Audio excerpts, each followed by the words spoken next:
Hello and welcome to Dad's Job podcast. This is your host Adam Leatherbarrow, and I'm here to do the day after reaction of West Ham's defeat to Brighton, 3-2 defeat at the MX, two absolute worldies of a goal, and the second Brighton goal from Mitoma. I think again it's just poor defending with Kufal not picking up his man on the wide, and Kilman losing Mitoma in the middle of the box. But I think there's a lot of something ain't right. You know, the sort of there's certain players that are coming into this squad and their heads elsewhere. They're gone. I think they want to go. Some players' contracts are expiring. Some players have been told that they're surplus to requirements. But I think yesterday we showed the opposition too much space. We didn't close them down enough. I think Paquetá for the first goal, Kufal and Kilman, I said, for the second goal, and for the third goal, that kind of killed it for me. The Belieber wonder strike, I mean, yeah, ridiculous. Bowen needs to be accountable for that. Should be chasing your man down. Although we're trying to defend deep, trying not to allow the ball to get into the box, but we've already conceded one goal like that that afternoon, and to do it twice is just not acceptable. It makes you wonder whether if there was a Edson Alvarez in that park, who would have chased that down. But again, he's probably one of the guys, in my opinion, that will be sold in the summer. But going on that, despite the loss, we've stayed up. We only needed 1 point in our remaining 5 games to mathematically do that. That's in our hands. But Ipswich had to win all their games for us to have any sort of concern of getting relegated. And they lost 3-0 to Newcastle yesterday. So Ipswich have got a fantastic young squad. Probably the lack of experience ended their Premier League reign. They've got a fantastic young manager in Kieran McKenna. Whether they can keep their young stars like Liam Delap, I think he's basically muted to go to a bigger club. Top player, very, very, very good player. But you know, it makes you wonder whether West Ham didn't jump on that with the price that was muted. But probably because there was a minimum fee release attached to that deal, which West Ham couldn't afford to entertain. I mean, we've had that before with certain players. Where I remember Kelechi and Nacho was linked with West Ham, but Man City wanted a buyback clause in there. I think Carlos Forbes from Man City wanted to come. He ended up going Ajax. I think now he's at Wolves now.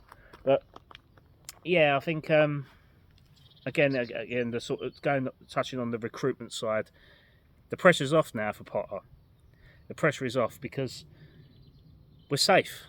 We've got 4 games left in the Premier League, and to some fans, that end could not come any quicker. But if I was Graham Potter, I think he looks quite animated and frustrated. He has to keep his composure in press conferences, especially in the manner of defeat. I think he channeled his inner Fulkrug after that game, especially to his former club. And I think the changing room is a very different atmosphere after that result. I can see that result being a good thing, because I think now we'll see a side to Graham Potter where he's going to be the wheels, the handbrakes off in terms of trying to keep people on side, trying to worry about how players' feelings are at the moment. It's always a crucial part in man management, but players don't want to be there. We've got 5 senior players with their contracts expiring. You could probably expect 2 of them staying. If Antonio gets given a new lease of life under Graham Potter for 1 more season, Aaron Cresswell, a seasoned pro, will be a vital mentor to our youth players coming up. But you can look at players like Mohamed Kudus. I've been disappointed with him over the past couple of seasons. I'm not going to lie. I expected more from him despite the hype. Still 23, 24 years of age. I think he's got an entire career ahead of him. He's a good player. He is a good player. Statistically, questionable. the black and white stats don't lie, and I think if he goes to a bigger club, I think he will improve. We will see the true ability of Kudus. But for us, it just don't fit. It just we're not that sort of club that can cater to one player. We have to work as a team. We have to work with lower quality players to ensure that we get the best out of them. That's what David Moyes done. Everyone slagged him off for buying Craig Dawson, but he ended up being one of our best centre backs because he suited the style of play that we wanted to achieve. And I think that applies the same with this current West Ham squad, is that we need the players that suit Graham Potter's style of play.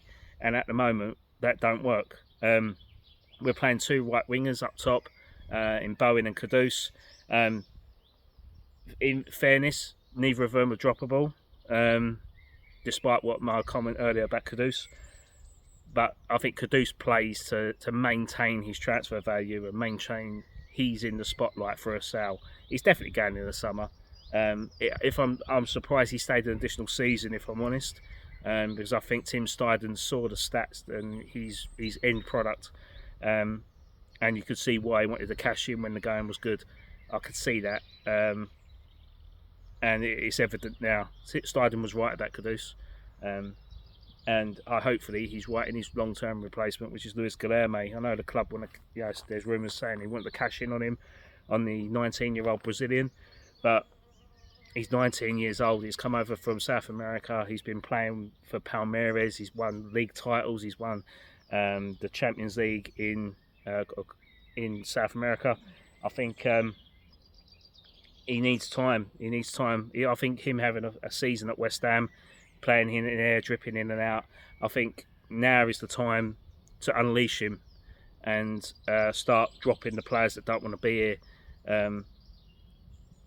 Dropping the players that are not so much not here, not what don't want to be here. I think it's dropping the players that don't fit into Potter's plans, and that is crucial for the end of this season. This season still has something to play for, and I think this remaining 4 games is the real start of the Graham Potter's planning, because now he can start. He's got no risk whatsoever about our Premier League status. He can start playing more youngsters. He can start playing more academy hopefuls.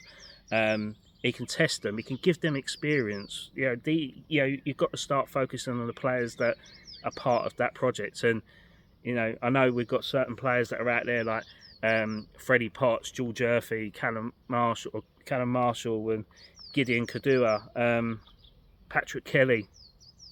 There's loads of these sort of players that are out on loan that will be part of that project.